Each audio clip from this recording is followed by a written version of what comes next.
woman here tonight who can come up here and prove me wrong, I will shut my mouth and pay her $500. First come, first serve. Come on, take one more. You want to take me? Come on. Very good. Can we please shake hands?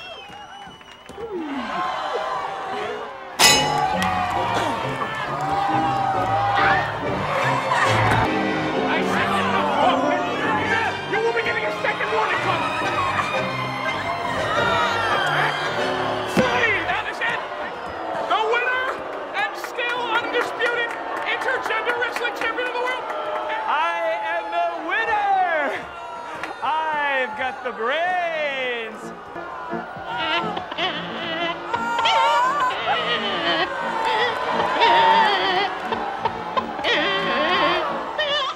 What's up, guys? Boy Ben. You remember that one weird time that we watched an old corpse try to debate an actual living human being, and it didn't go great because the old corpse couldn't say anything and kept standing around with his mouth all slack-jawed, like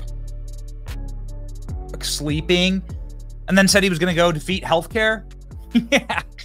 We beat Medicaid? That's right. Yeah, it didn't go over great. The reason why Democrats freaked out about this debate was because they knew that the polling would eventually look like this. And this is what the polling looked like. This is the probability of electoral victory for President Trump.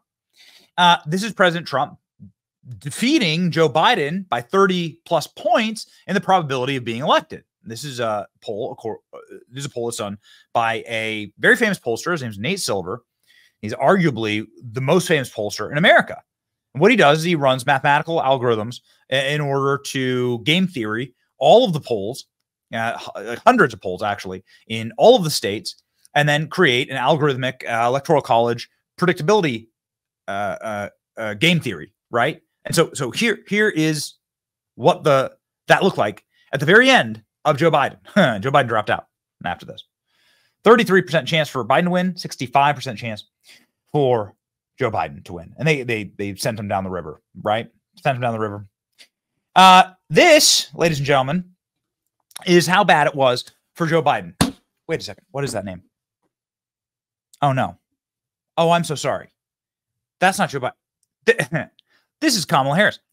You know, it's interesting because you can go back to a video from like 5 days ago that I made saying that Kamala Harris would be in the same spot that Joe Biden was because she doesn't have a second gear, because she doesn't have anything else to offer other than the initial like sugar rush of DEI Princess Barbie president.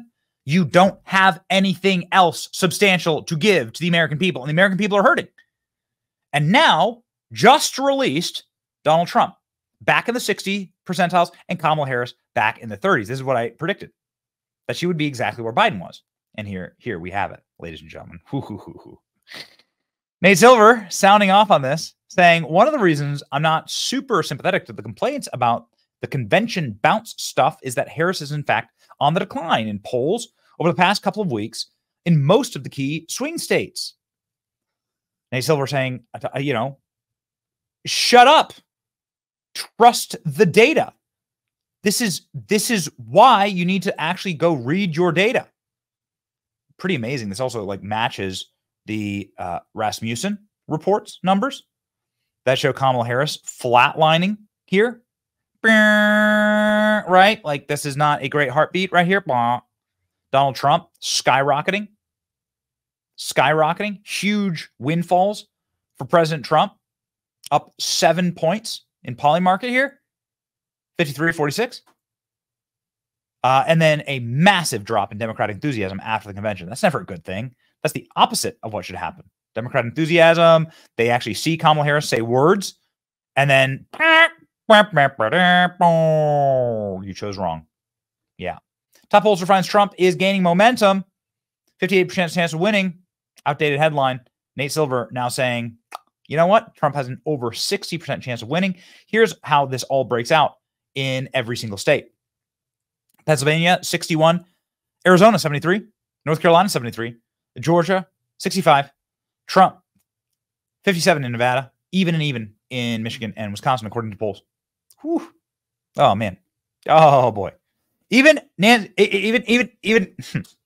Kamala Harris herself. I almost said Nancy Pelosi there. Are they so different, actually? Saying Hey, here's the deal. Nate Silver's current forecast gives Trump the advantage to win the election. We're the underdogs. They're freaking out. Top pollster claims Kamala Harris's honeymoon period is officially over and points out the polls that prove it. What would be required of Kamala Harris to get her polling mojo back would be either a knockout blow in the debates, LOL, or for her to like act like a human being for once and not like a strange caricature out of a Lifetime movie who was given an acting role by their family member who worked on the production. This is Kamala Harris. Here's Kamala Harris on the campaign trail. They released this video, by the way. This is an undercover footage that we got to make her look bad. They actually voluntarily released this. Kamala Harris talking about pretzels. I'll give you a bag of pretzels to take back. Give me a bag of pretzels to give Doug, because he actually would be really upset if I did not bring him because I can tell you that he like secretly eats pretzels at night. Does he he's really? like, and I'm like, honey, you got to slow down on the pretzels. He can steal it. So just only a few. Oh my God! Oh, he's gonna love this. Yeah, that's fair. I will tell him. Thank you so much. Oh, that's yum. Yeah, thank you. Yum. Yum.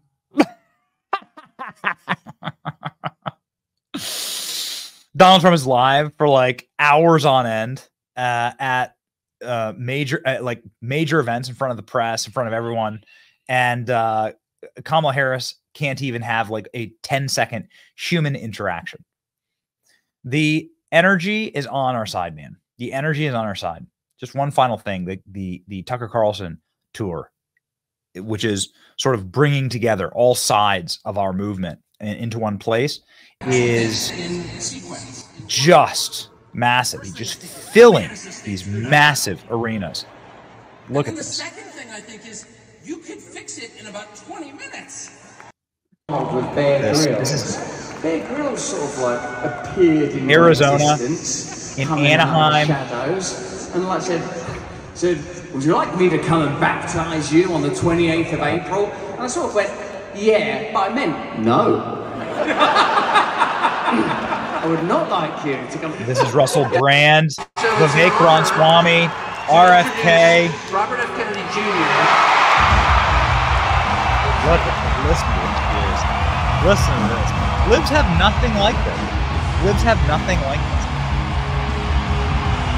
Because the momentum builds. As the momentum builds on our side, and as the factions of the party unify, then it creates a really exciting dynamic for people. It's really, really fun to watch. Kamala Harris down bad, man. We cannot wait for this debate.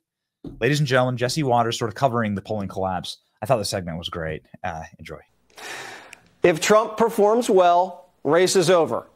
But if Kamala holds her own or has a few moments, she's back in the driver's seat and will avoid another debate. As of now, she's lost her momentum because the manufactured enthusiasm evaporated once voters evaluated her without the pomp and pageantry. The more voters see Kamala, the less they like. The campaign's spending more time bussing people into her rallies than telling us what she actually believes in. This was in New Hampshire just yesterday. A state, by the way, that hasn't gone red in 24 years. Kamala was there for some reason. She's so unpopular that she had to bus people in. She peaked, and now her support's fading. Democrat numbers guru Nate Silver every day puts out an election forecast, and for a week straight, Trump's odds of winning have gone up. He now has a 60% chance of winning this election. And this is a synthesis of all the polls. See this trend? Besides her race, age, and gender, she hasn't explained why she's that different than Biden. Let's not pretend like we don't know what her plans will be if she's elected. We do. We lived it. It's scary. Listening to her talk about her tax policy, I mean, she's like, see, Joe Biden's tax policy is only going to kill you as much as, Jason Voorhees. But I'm more like Mike Myers. See, isn't that better? No, it's not better. They're both scary as hell. And either way, you're going to be dead.